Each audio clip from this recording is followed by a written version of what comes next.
ഈ technical knowledge ഒന്നും ഇല്ലാത്ത ആളുകളെ ഞങ്ങൾ. അതുകൊണ്ട് തന്നെ ഇതിലെ വിശദമായി കത്ത് എഴുതി തരുന്നുണ്ട്. ഒറ്റ കാര്യം സൂചിപ്പിക്കാൻ ആഗ്രഹിക്കുന്നു. എനിക്ക് മുമ്പ് ഒരു സുഹൃത്ത് സംസാരിച്ചതുപോലെ ഇവിടെ വന്നിരുന്നപ്പോ ശരിക്കും പറഞ്ഞ റെഗുലേറ്ററി കമ്മീഷന്റെ സിറ്റിങ്ങിന് വന്നിട്ട് വലിയ കാര്യമൊന്നുമില്ല എന്ന് വിചാരിച്ചാൽ വന്നത്. പക്ഷെ ചെയർമാന്റെ വാക്കുകൾ നമുക്ക് വലിയ പ്രതീക്ഷ തരാണ്. ഞങ്ങൾ പറയേണ്ടതാണ് നിങ്ങൾ പറയുന്നത്. അതുകൊണ്ട് തന്നെ നമുക്ക് സൂചിപ്പിക്കാനുള്ളത് KSEB ലിമിറ്റഡിന്റെ ലാഭത്തെക്കുറിച്ച് ചെയർമാൻ പറഞ്ഞ വാക്കിന്റെ കൂടെ ഒന്ന് ചേർത്ത് പറയുകയാണ്.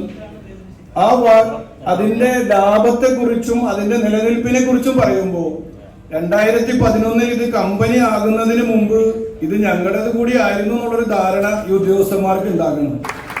കോടാനുകോടി രൂപയുടെ ആസ്തികൾ ഈ സംസ്ഥാനത്തിൻ്റെത് ഇതിന്റെ ഒരു ഭാഗമായിട്ടുണ്ട് എന്ന് പറഞ്ഞാൽ ഇവിടുത്തെ സാധാരണക്കാരൻ്റെത് കൂടിയാണ് ഈ സംവിധാനം. അത് നിലനിൽക്കേണ്ടതുണ്ട്. അല്ലെങ്കിൽ ഇത് ചെന്ന് ലാഭത്തിലേക്ക് വന്ന് ലാഭം കൂടി കഴിയുമ്പോൾ സംഭവിക്കാൻ പോകുന്നത് ഇന്ന് BSNL പൂച്ച പറ്റി കിടക്കുന്ന അതേ അവസ്ഥ KSEBയുടെ ഓഫീസുകൾക്കും ഉണ്ടാവും. നമുക്ക് ഒറ്റ കാര്യം സൂചിപ്പിക്കാനുള്ളത്, മറ്റു കാര്യങ്ങളെല്ലാം എഴുതി തന്നിട്ടുണ്ട്. സ്മാർട്ട് മീറ്റർ എത്രയും പെട്ടെന്ന് നടപ്പിലാക്കണം. മാസം ബില്ലിങ് നടപ്പിലാക്കണം. ഈ 2 മാസം കൂടുമ്പോൾ ബില്ലാക്കണമെന്നില്ല, മാസം ഞങ്ങൾ അടച്ചോളാം, ഞങ്ങൾക്ക് പരാതിയില്ല. മീറ്റർ റീഡിംഗ് എടുക്കാൻ ആള് വരേണ്ട ആവശ്യമില്ല.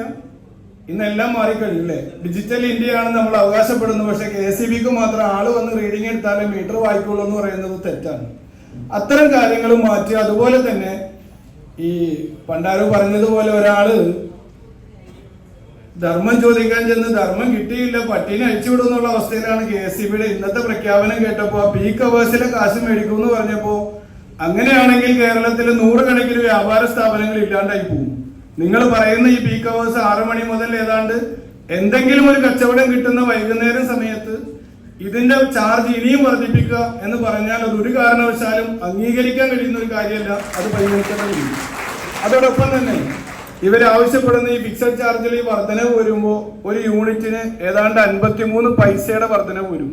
അത് പൈസയുടെ കണക്കാക്കി 30 എന്ന് ലഘൂകരിച്ച് പറഞ്ഞത് എങ്ങനെയെന്ന് മനസ്സിലാക്കാനുള്ള ധാരണ നമുക്കില്ല. പക്ഷെ നമ്മുടെ കണക്കിനകത്ത് അതുണ്ട്. അതുകൊണ്ട് തന്നെ തീർച്ചയായും ഈ വർധനവ് അനുവദിക്കരുത് എന്നാണ് കേരളത്തിലെ ചെറുകിട വ്യാപാരികൾക്ക് വേണ്ടി ആവശ്യപ്പെടാനുള്ളത്.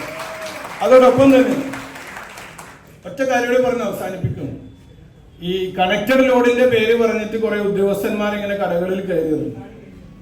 ഏറ്റവും രസകരമായ ഒരു അനുഭവം ഉണ്ടായത് ഒരു ഹോട്ടലിൽ കണക്റ്റഡ് ലോഡിന് കണക്കാക്കിയപ്പോൾ പഴയൊരു ഫ്രിഡ്ജ് അങ്ങനെ ഉണ്ടല്ലോ, കാശ് മുടക്കാൻ ഇല്ലാണ്ട് വരുമ്പോൾ പഴയ ഫ്രിഡ്ജിന്റെ അകത്ത് ഐസ് ഇട്ടിട്ട് അതിന്റെ അകത്ത് മീൻ വെച്ചിട്ടുണ്ടായിരുന്നു. ഐസ് ഇട്ടിട്ട് മീൻ, കംപ്രസർ ഇല്ല, അതിന് കണക്ഷൻ ഇല്ല, പക്ഷെ ഫ്രിഡ്ജിലാണ് ഫ്രിഡ്ജ്. അപ്പൊ അദ്ദേഹം പറഞ്ഞതെന്താ വെച്ചാൽ അത് പണ്ടൊരു ഫ്രിഡ്ജായിരുന്നു കണക്കാക്കാൻ. അത് ശരിയല്ല. അങ്ങനെയുള്ള ആളുകളല്ലാതെ അതിന്റെ അകത്ത് വർക്ക് ചെയ്യുന്ന സാധനം ഒരാൾ തിരിച്ചു കൊടുക്കാൻ വെച്ച 2 ഫ്രീസർ, അതിനകത്ത് കംപ്രസർ ഇല്ല, പക്ഷെ ഇവര് പറഞ്ഞത് അതുകൂടി കണക്കിലെടുക്കും. അത്തരം നിലപാടുകൾ മാറ്റി മനുഷ്യത്വപരമായ ഒരു സമീപനത്തിലേക്ക് KSEB മാറാൻ നിങ്ങൾക്ക് എന്തെങ്കിലും ചെയ്യാൻ കഴിയുമെങ്കിൽ ഈ സിറ്റിംഗിൽ അതായിരിക്കും ഏറ്റവും വലിയ കാര്യം എന്നാണ് സൂചിപ്പിക്കാനുള്ളത്. നിങ്ങൾ ചൂണ്ടിക്കാണിക്കുന്ന ഇതുപോലുള്ള വസ്തുക്കൾ തീർച്ചയായിട്ടും ഓർഡറിന്റെ ഭാഗമായിട്ട് നിർദ്ദേശാക്കി